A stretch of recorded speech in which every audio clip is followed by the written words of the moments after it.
here has to say. Brother, please introduce yourself to us. Tell us your name and where you're from, and then tell us your story and the reason why you are here today. Good morning, everyone.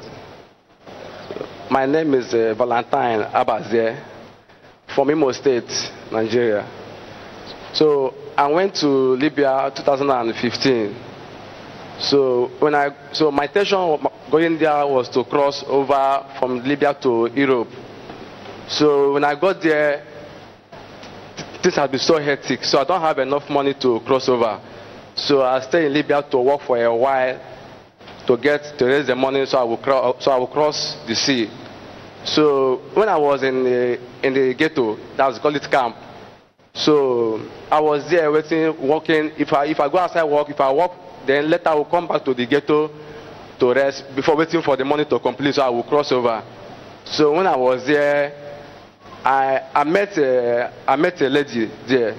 So we know ourselves in Libya, but I did not know her family in Nigeria. So we started contacting. By then, I have phone, so I used to use my phone to call their family in Nigeria. So all of a sudden, we started friending ourselves. So on the process, so he told her mother that. So by then, so I promised that we were going to marry. So both of us will cross over there. So from there, then we will now send money to Nigeria. So they will do our process of marriage and all other things. Okay, so we just want to understand clearly what our brother is saying. He's explaining that he went to Libya in search of greener pastures, hoping to cross the Mediterranean Sea to Europe. But upon getting to Libya, he was struggling, trying to raise enough money there to cross over. And in that process, he met a young lady who was also in Libya for the same purpose, a Nigerian. And the two of them befriended themselves and started a relationship. And in the process, this young lady was using his phone to regularly call her mother here in Nigeria, although this young man has never met or known this lady's family. They only met themselves whilst they were in Libya, trying to get across the ocean to Italy, to Europe, to start life there. So continue from there, brother. So when she called her mother and told her about me, that she got someone that she wants to marry, it's okay, no problem. So I was there, and by then I have not raised the money for crossing. So they pushed her to another seaside where they will cross her over. I said, okay, don't worry. If you get there before me, no problem. Then after everything, since I have your contacts, your people contacts, then when I get there, I will call you. Then we'll start our life over there. So when they push her to another side, that's Prata, and that seaside, I said, okay, it's any information, but then they don't have phone there. So if their parents will use my phone, they will call my number. Then I will now call somebody that is there to give her the message over there. So when they went to seaside, their mother always call me and ask me how about her. I say she's fine. I used to hear about her. I say everything is okay. So when they now push her to seaside, so they both then put her. So the boat now capsized in the sea. So she was among the survived ones. So they now came back to Libya again. And she now borrowed food from somewhere and called me. So I now went and picked her. But then I have where I'm living. So she was on the boat that capsized as it was trying to cross over. And in that boat, many people died? No, not all people died. Some people died, and she's among the survived ones. So when now called me and told me where she is, so I now went and picked her and put her where I'm living, in living house. So that's how we started our friendship. So I said, okay, no problem. Me and you will cross over. Me and you will cross together. So she now got pregnant for me. So on the process, getting to 6 months. So by then I have money by then. So okay, it's time for me to cross to Europe now. Almost 6 months. So at this point, brother, the lady you met had become pregnant. Yeah. When she came back from the sea, when I took her to my living house, that's where she got pregnant for me. So we now plan how to cross between me and her together to Europe. So when she was 6 months now, I never knew any of their family, but do communicate on phone. So when we now try to cross staying in seaside. Then she was 6 months pregnancy. So the sea started having a problem. UN people, Libyan people, there are many police catching people, putting them in the prison. So everybody was afraid. And then we was still in the camp near the seaside. So delaying, too much of delaying. So we not be able to cross again until when last month, September, when our time for to deliver has already reached. So, and Libya, there's no freedom. If you don't have any passport or you don't have any paper, you can't go outside and you can't move anyhow. And when we was in living house, because you don't used to go to medical care checkup because of Libya situation. Okay, so I hope we're understanding what our brother's saying. He said that after he impregnated this particular lady, she was living with him in Libya, and when she was 6 months pregnant, they planned together to cross over on the sea to Italy, hoping that when they reached there, she would deliver her child there and they would start a life as a married couple there. However, the weather conditions were very bad at that period, and she was unable, him and her were unable to go across. They were staying in a camp, hoping to cross over the sea to reach Europe. They were unable to until the point where the lady concerned became 8.5 months pregnant, heavily pregnant, and at that time she needed medical attention and medical care. But because they were refugees in Libya, they didn't have valid passports or documents, they were unable to have access to medical care, and at this point she was really having a lot of challenges with her pregnancy and was experiencing a lot of pain. So continue from that point, brother. Okay, thank you. So that is why we are waiting for complete 8 months and getting to 9 months. So the push could not be, there's no a way for it to cross because the sea are getting problem by then. UN and other things, Libyan people, they are making problem over there. So people could not be able to enter the Europe because of their problem. So we are waiting for the sea to settle before the time for her to deliver has already come to pass. So, and due to there's no way we can go outside and deliver to hospital. So when we was in the camp, some people some nurses, passengers like us that knows about how to deliver people, they tried to help her so she can deliver, but for 2 days, so she couldn't deliver. She couldn't push the baby out. So they tried their best. So getting to the 3rd day.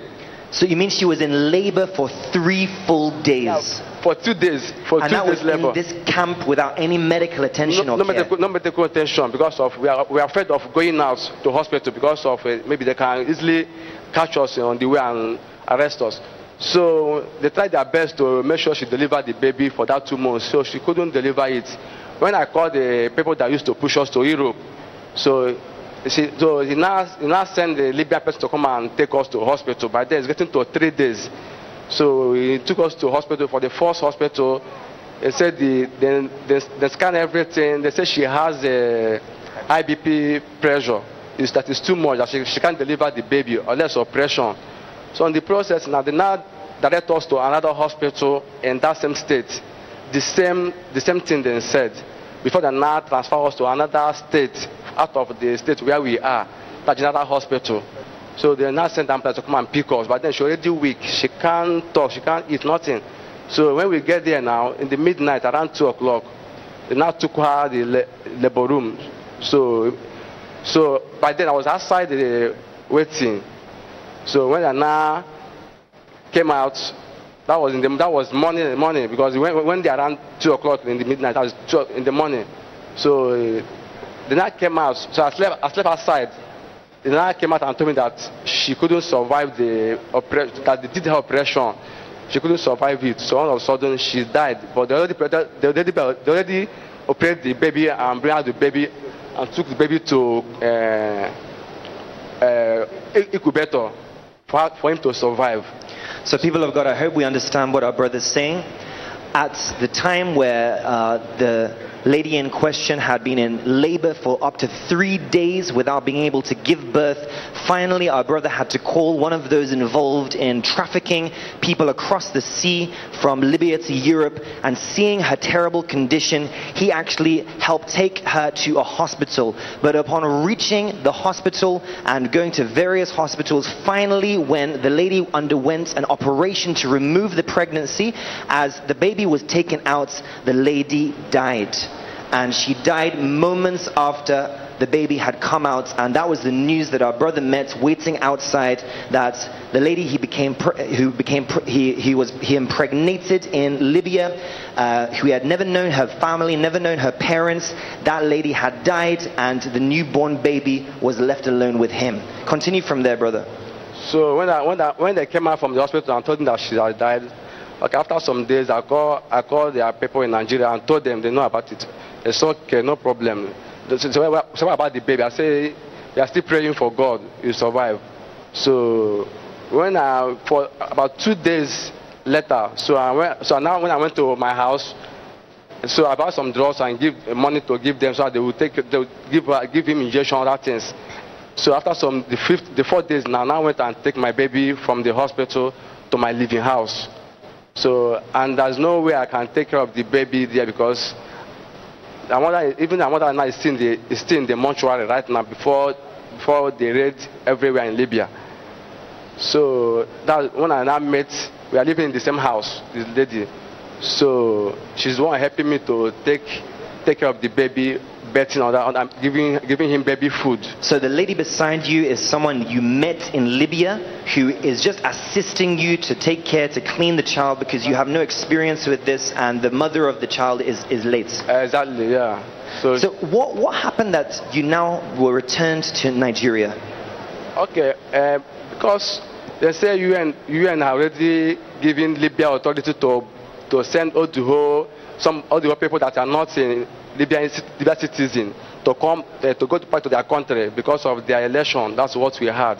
So they are raiding all the whole Libya. So I'm among them. So yeah, when I took my baby home, they came to my house and bust our house and arrest everybody that is there. So you were arrested with this little baby in Libya and taken to prison with this little baby? Yes.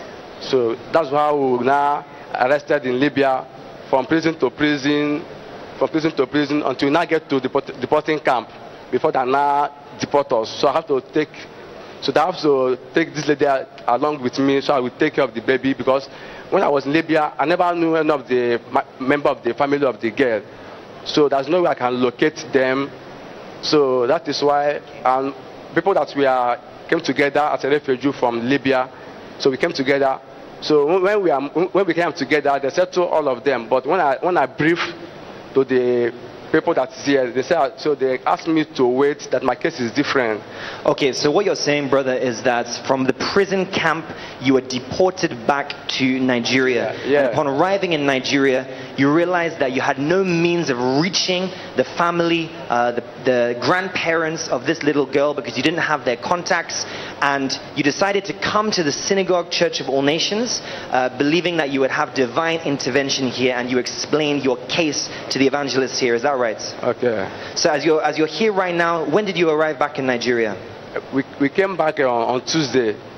So our brother has just arrived back to the country. And just to be very clear, brother, the sister that is sitting down here, you just met her in Libya. She's just assisting you with this child, not that you had any prior relationship with her. No, I don't have anything contact with her. She's just helping me to take care of the baby. So that's how I know her. I know her in Libya. So even he is supposed to have gone to their state, but she's the one helping me. And there's no way I can contact the family of the baby, and so there's no way. That is why I came to church, for them to help me to locate the family of my late wife. So people of God, we can see on the screen there some clips of when the deportees arrived from Libya coming straight to the Synagogue Church of All Nations with only the clothes on their backs. Many of them had been in Libya for many years, struggling, returning homes with nothing. And the case of our brother here, he came with this little baby, not knowing the parents or the family members of the mother of this child, as the mother died in very, very traumatic circumstances in Libya. And the lady that is sitting here is also a deportee from Libya who is just assisting the brother to help with the child as the child. Let's hear from our brother. How old is the baby in your hands, in her hands? A month and 2 weeks now. So just 2 weeks old. Yes, yeah, because he was born on 5th September, getting to 2 months now. Okay. So you hear from our brother that just a month and 2 weeks old is how old this little baby is. And even when the baby was born, because of the circumstances surrounding the birth, the baby had to be taken to an incubator, to various different medical devices to try and enable it to survive because of the circumstances to which it was born.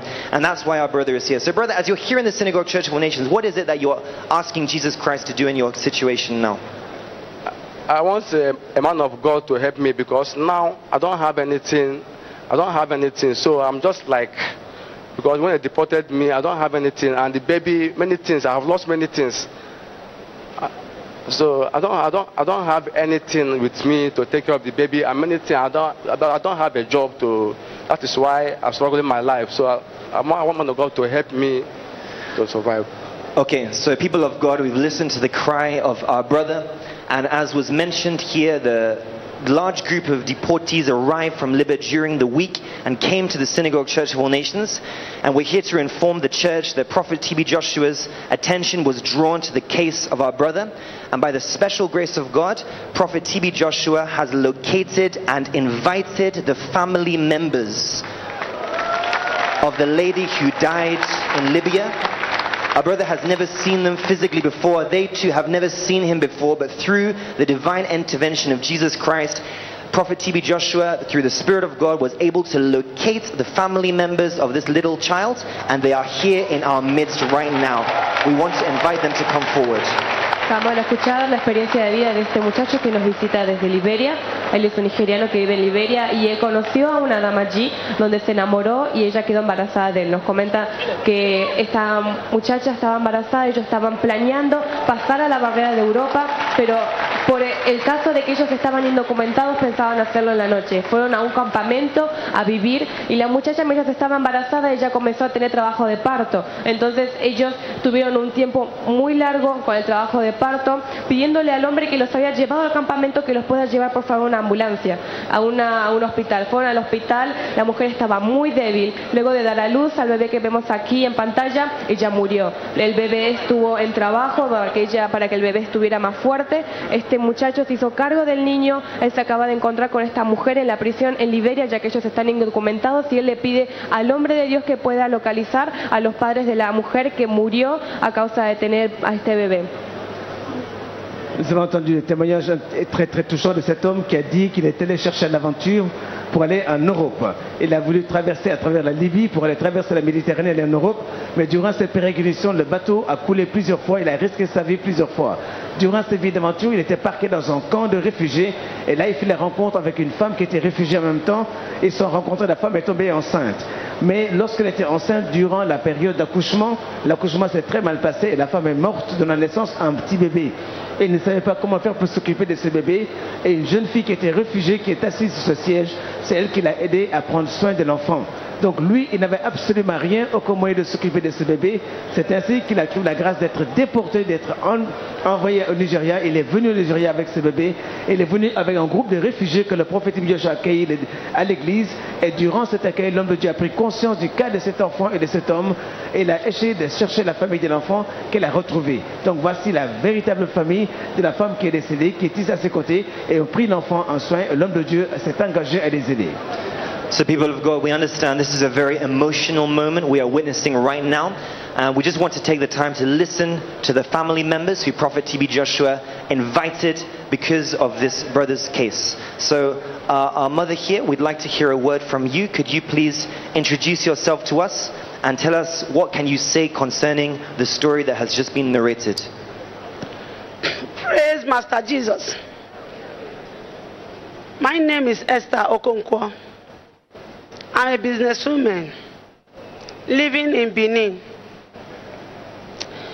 Just one day like that, my daughter called me. He said, Mommy, I want to travel out. I tell my daughter, from which side? He said, I said, no. Wait. I know that you want to travel. Wait. Libya. Mommy send money. I call Onyekachi.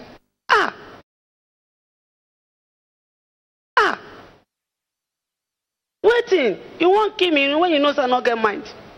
He said, Mommy, send money, come. You want to cross. That's why I send money, go give him. He said, you won't cross. I don't know how they do. I don't know how they live. Small time, one boy there. He said, you want Maria? I say, hey. He not tell me, say, he take in. Oh, God is my witness. Is my witness. He not tell me. But now, the thing when I see here is that on a good day like that, I just go market. I'm a businesswoman. I'm at a trade market. I just offload, then call me. He said, they're under labor. Which type of labor? Labor? I leave motor, leave a driver with the load. I run, go inside my house. I utter, I pray. He reach on Tuesday afternoon. Then call me. Mama Onyeka, are you in the house? Now I say no. I did my. And call me say Onyeka die. My enemy run mad. If I tell you I run mad, it's my first daughter, 27 years old.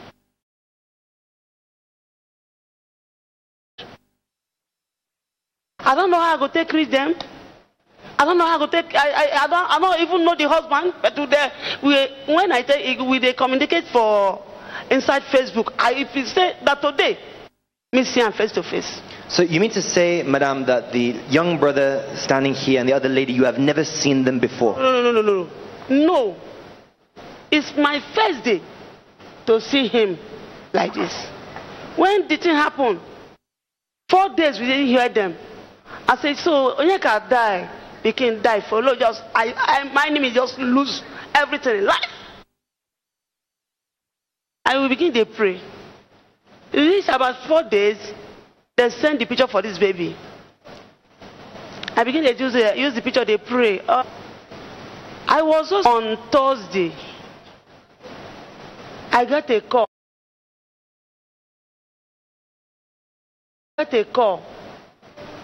He said it's from TV Joshua. Whether I know concerning Valentine. I say, I don't know face to face, but we always talk for Facebook. I don't know. He asked me, can you explain about it? I say yes. They say he pregnant my daughter on the process of delivery. Now, the person I asked, he said, Madam, calm down. So that was how Prophet TB Joshua invited you here to the Synagogue Church of All Nations. TB Joshua invite us to come.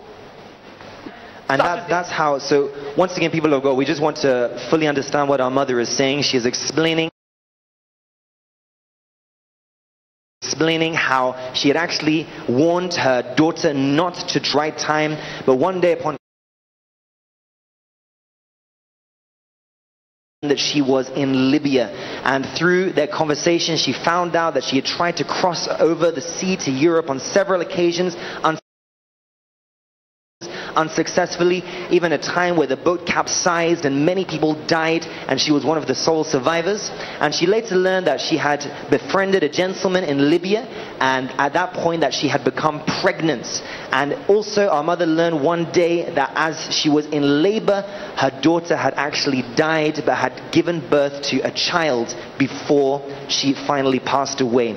And it was only after this brother and the several others who were deported from Libya returned to Nigeria that a phone call was given to our mother from Prophet TB Joshua in the Synagogue Church of All Nations, inviting her to be here. And it's here in the church that she is seeing the gentleman that her daughter had a relationship with and wanted to marry, and the father of this child. She's seeing him for the very first time, and she's seeing the child belonging to her late daughter for the very first time. So, Mama, what can you say about what God has done for you to be holding this child in your hands right now? Yes, I am thanking God. And when they call me concerning this child, they say he did the synagogue. I say, oh God, I thank you. He did the right hand of God, which I know. I was thanking God, and since yesterday I was trying to see him.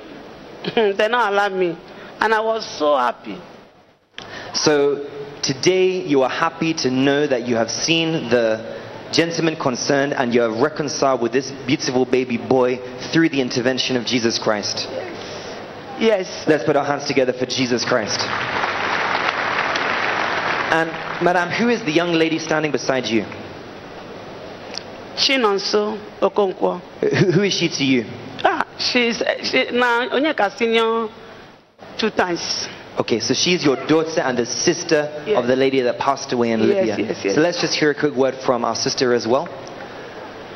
So sister, you're welcome. Please introduce yourself to us and just tell us, what can you also say concerning the experience, the life experience that has just been narrated here. Okay. Good morning, everybody. My name is Okonkwo Chinomso. It happened like this. When my sister was about to travel, she told me that she wanted to travel. Then I told her not to travel, that she should wait. Then few days later, I heard that she left already. Then when she got to Libya, she contacted my mom, and my mom told me that your sister has arrived to Libya. I was like, why did she not listen to us? So something like that, and she was there for a year plus. She wanted to cross. She was not able to cross. Then my mom was like, if you can't cross, come home. Come home. Maybe it was because of the pregnancy. That was the reason she refused to come home, because she didn't tell my mom that she was pregnant. Later we heard that she was in labor. After that she died. So what can you say concerning what God has done for you and your family by reconciling you with this baby boy here in the Synagogue Church of All Nations? I'm so happy to see my late sister's son, because it was not easy for a child to be born in Libya, also come back to Nigeria alive. I thank God for what he has done for us. Thank you. Amen. Let's put our hands together for Jesus Christ. So finally, we want to just hear a word of advice from our mother. Mama, based on what has happened to your daughter and this life experience, what is your advice to our viewers? Though I know if you talk, but any of my children when say you pass, though they know I don't agree. I am advancing people not to follow that land again. We have listened to the experience of this family. Our brother explained how he met the sisters, who is late today. And as you've heard from Mama, Mama said she's seen this brother for the first time ever since as our daughter died. They came here today because the news I heard in the first place was that our daughter died, and they never knew how they are going to get the child, because they were told that the government has taken the child is under somebody which they don't know. But this brother came among those who were deported last week with a sister seated over there. They came with this baby, and after listening to everyone one by one, the Synagogue Church of All Nations realized that this case needs to be looked into. It's more than an issue of giving money. After helping each and every one of them listen to their issue, the man of God established them on how to move on and start with their lives. Then from there, the man of God took it up within himself that this issue needs to be taken care properly. As in, the church must look for the family concerned, since this brother claimed that he had never met with the mother of his wife, his late wife. So the church took it upon themselves by looking for the mother who is here in our midst today and the little sister, so that they can be reconciled, and the child will now be taken proper care from the mother, meaning that the child will be taken from the father to the late mom's mother, so that she can be able to take care of that child. That is why you see what is happening right here. You can see on the screen of your television the picture of the sister who gave birth to the child. And also, we just want to ask our brother, you said this sister sitting down here, how do you meet with this sister, and what was her own role in this whole job? Because we saw her earlier taking care of the child. Can you explain to us? Okay, when I was in Libya, we were living in the same house. So when I brought the baby to leave the house, so there's no other baby that can help me to take care of the baby. So she's the one that helping me to take birth her and give baby food and other Okay, things. can we quickly listen to her? Tell us your name and tell us your own condition at the moment, and the role you played for more than 1 month now in the life of this baby. My name is Cherish. I went to Libya July.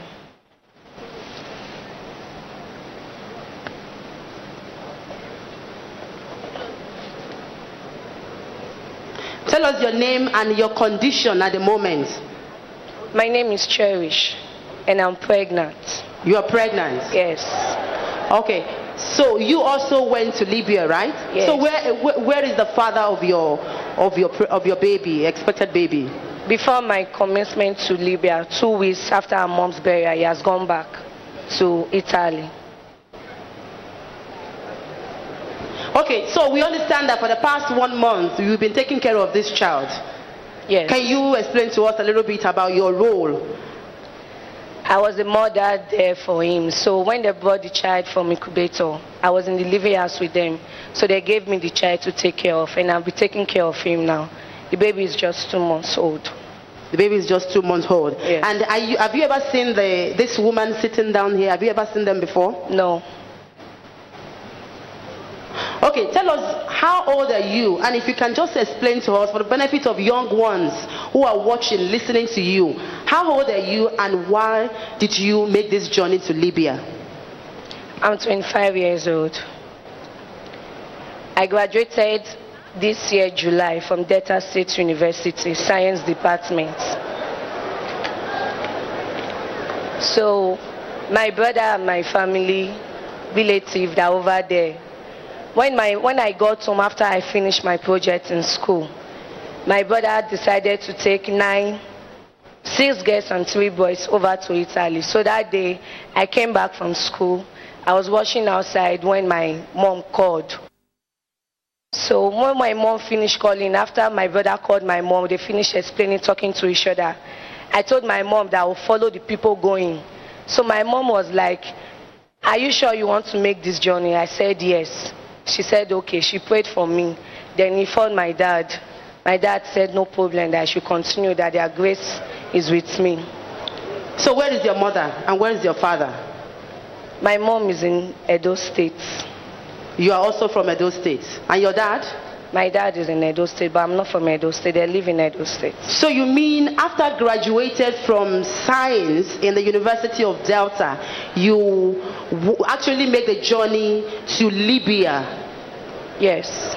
And I believe the road must have been so rough. Can you explain to us all this road? In the first place, why did you decide to go to Libya in the first place after being a graduate? After I graduated, I told my mom that I was traveling. She said, okay, no problem, that I should go. If my mind goes with the journey, with the 9 others my brother was taking along. After my graduation, I just rounded up this year, July, when I entered the journey. So after I finished my project, I submitted my project on Friday in school. They marked my project and started preparing my results. I came back home on Saturday. Then on Monday of it, I started the journey, because there are many graduates here that are, even our president, they are not helping, they are running around. So you mean you did not even wait to receive your results after you finish your final year examination, you did your project, you never even wait to receive your results, and you started a journey. Now, you went on the journey and the road has been so rough for you. What experience did you learn from all this? Finally, you are deported. What experience did you learn?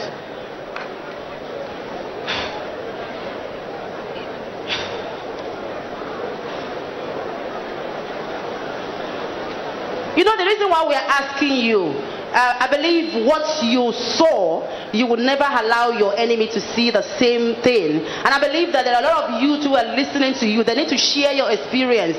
We thank God today because you are alive. Many people are not alive to say this story. You are alive today for the glory of God. And God has a purpose for your life. That's why we are asking you to just explain with what you have learned so far. What do you have to say? And for those who are preparing for the same journey. The road is not easy. It's very difficult. It's not the way we hear it, we see it. Just take the grace of God. People that are going, you hear that they confirm. It's not easy. From Libya to Italy, just 4-hour journey, separated by the sea. And it's balloon, they do keep people that is crossing over. Many were dead. Even when the war started, we had the ghetto first. They came with bombs, start bombing everywhere. I've even said my last prayer that God should accept my soul. I was thinking that night that everybody there would just pass on that way, but God just came to our rescue, that UN rescue came. Even when we are walking, you'll be seeing dead bodies on the floor. Everybody died, as in, people that died, there are more than millions. Stress about babies, mothers, black. When they are fighting, when these white people are abused, they are fighting, they start with the black. And you were among those that were also taken to prison in Libya? Yes, I was among those that was taken in the prison.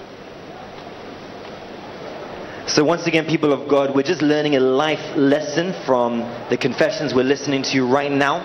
Our sister is explaining the terrible conditions that she experienced and underwent when she traveled in an illegal way to Libya. And as a result of that, she is advising people of God and all those listening to her that they should never, under any circumstances, attempt to take such a journey. Because as she's here right now, she's now pregnant, and the father of her child is not with her. He has traveled abroad, and even though she has graduated, she's not in a condition right now to be able to use her certificates in the right way. So once again, we're asking these questions so that people of God can learn, and so that we can also, the youth especially who are watching this program live on Emmanuel TV, will be cautioned against ever considering such a journey. As Prophet T.B. Joshua often says, it's not where you are, but who you are that matters. And indeed, our youth should know that we should not be too hasty in an attempt to travel abroad at all costs. We must be patient and wait for God's appointed time, because if it's God's time for us to travel, we will travel in a right way, in a legal way, and in a way that will glorify His holy name. So once again, people of God, let's make sure we learn lessons from the experiences in life that we're hearing right now. Sorry, sister, you said that you are 25 years old, right? Yes.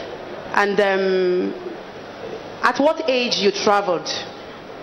July this year.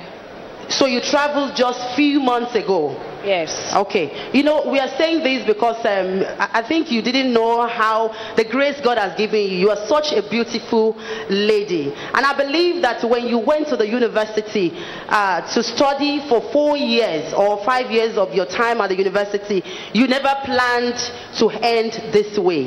No. I can hear you. No. Okay. So you went to school to study and come out with green colors and be, in a position of authority so that you can be able to help your parents. Yes. Okay. So now that is why we are asking you that, at this point in time, I don't believe that you will even love to be pregnant. Because at the stage you are right now, do you ever plan to be pregnant at this time when you don't even have anything to take care of your baby? Does it mean it's your plan now to be pregnant?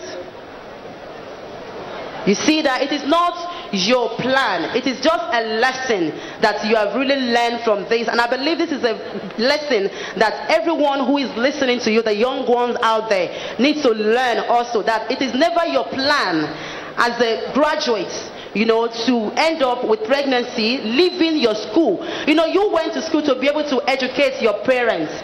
Your parents, they are not meant to advise you when it comes to this. They might be illiterate, but you are educated to be able to, tell your parents what to do. At this point in time, we can't blame your parents for telling you what to do. You've gone to school, you've learned, you've studied, so you have a lot to share with your parents. So at this point, we are not going to blame your parents for, you know, saying they allow you. You took this decision yourself, which I believe what you are facing right now is never what you have planned. You have planned your life in a better way, but look at what happened today. So we are just saying this because we believe that God has kept you to this day to share this story, so that children, youth all over the world could learn from this experience that you are sharing today. Because today, in the first place, the man you're talking about, you don't even know where he is. I mean, the father of your child. So now you are here in Nigeria, and the man is somewhere you don't even know where he's all about. So we are saying this because children, young ones, students who are taking this move can also see that at the end of this journey is definitely a bad story. It's not a good story to tell. Like you see a sister who passed on after giving birth to a baby, and you can see the baby in the hand of the grandmother, which I believe that even our mommy sitting down here would not be happy if she knew that this is how the story is going to end. She would not allow her child to travel. Madam, I believe if you know that this is how the story is going to end, you will not allow your child to travel. First agree before. I thought I had to wait. Okay, now with what has happened to you, Mama, what advice you want to give to parents? Now it's prayers, yeah. It's prayer. When you talk to a child, let that child hear from you. When you talk to a child like this, you pray, let that child hear from you. To God be the glory. I believe that the viewers watching all over the world, we have taken a vital lesson from this issue of this family. And I believe that with what we have listened to their parents, we are going to watch over the children, have a personal counseling with our child, and make sure we know the motive behind our children. I believe that God Almighty will continue to give each and every one of us the grace to look after them and to guide them in the way of the Lord, so that they will not depart from that word, in Jesus' name. Once again, let us put our hands together for our Lord Jesus. Acabamos de escuchar una increíble experiencia de vida por parte de este joven nigeriano viviendo en Liberia. Él quería pasar a la barrera europea y conoció a una mujer ahí, una joven también de Nigeria. Ellos se enamoraron y ella quedó embarazada. En el momento en el que ellos querían pasar la otra barrera, vivieron en un campamento donde un hombre los acogió allí, pero nos comentaba que la mujer, la joven, al momento de estar ahí, al momento de querer pasar la barrera, ella comenzó a tener su trabajo de parto. Entonces este joven llamó al hombre que los había llevado al campamento para que los pueda llevar a un hospital. Por tanto tiempo que pasaron, la mujer estaba muy débil, ella terminó muriendo y el niño en el hospital, para poder recibir más fuerzas, este muchacho conoció a la joven que vemos aquí, la conoció a ella en prisión, ya que él, como estaba indocumentado, lo llevaba a la prisión. Esta mujer también es de Nigeria y él le pidió a esta mujer si lo podía ayudar a tener cuidado del niño. Entonces ellos, al venir a Nigeria, vinieron a la sinagoga, iglesia de todas las naciones, en búsqueda de ayuda del hombre de Dios. Pidieron la ayuda del hombre de Dios diciéndole que necesitaban ver a los familiares, al padre y a la madre de la mujer que había muerto. Entonces el hombre de Dios, como vemos aquí, él invitó a la madre, invitó a la hermana, y vemos aquí la experiencia de vida donde están compartiendo para que todos puedan aprender la lección de tener cuidado, de no salir. Por ejemplo, aquí la jovencita nos comenta de que ella estaba estudiando y luego de estudiar, en vez de terminar sus estudios, quedó embarazada y viajó a Liberia. Esto es una experiencia de vida para que podamos aprender como hijos de Dios. Nous écoutons l'histoire de ce garçon qui a dit que lorsque sa femme, qui était réfugiée comme lui en Libye, est morte durant l'accouchement, il ne savait plus comment s'occuper de cet enfant. Et dans le camp de réfugiés, il y avait une jeune fille, celle qu'il a à la gauche, qui est debout, c'est elle qui l'a aidé à s'occuper de l'enfant. Mais elle aussi, elle a rencontré un homme, est tombée enceinte, et vous la voyez aujourd'hui, elle a 25 ans, Elle vient juste d'être diplômée des études scientifiques. Elle est partie à l'aventure en Libye. Et voilà la condition dans laquelle elle se trouve maintenant. Diplômée de l'université. Maintenant, elle est enceinte. Et l'homme qui l'a rendue enceinte a disparu. Elle ne sait pas où il se trouve. Donc, pour vous dire comment la vie de quelqu'un peut changer à travers la vie d'aventure. Le conseil qu'il donne à tous les jeunes qui leur écoutent, ce n'est pas succomber au chant des sirènes pour chercher la bonne aventure à l'étranger et voir leur vie complètement détruite par les circonstances malheureuses qu'ils ont vécues. Donc, l'homme de Dieu, le prophète Joshua, s'est engagé à les aider, pour les restaurer, afin qu'ils prennent un bon départ dans la vie. Donc, c'est une expérience qui bouleverse nos vies, mais il faut savoir qu'aujourd'hui, il faut s'attendre à Dieu. Que tous ceux qui partent à l'aventure en Libye risquent leur vie, et leur avenir a pu complètement être grevé par les circonstances malheureuses qu'ils ont traversées. Que Dieu vous bénisse. Watching the screen of your television, you will see numbers of people, hundreds of them that were deported from Italy and Libya last week, the same place where her sister had mentioned earlier that she is planning to travel to. You can see on the screen of your television, we have hundreds of these people that were deported last week from Libya and from Italy. And as they came, by the grace of God, God Almighty used the Synagogue Church of All Nations, Prophet T.B. Joshua, and the partners all around the world to bless them and to start their lives in Jesus' name.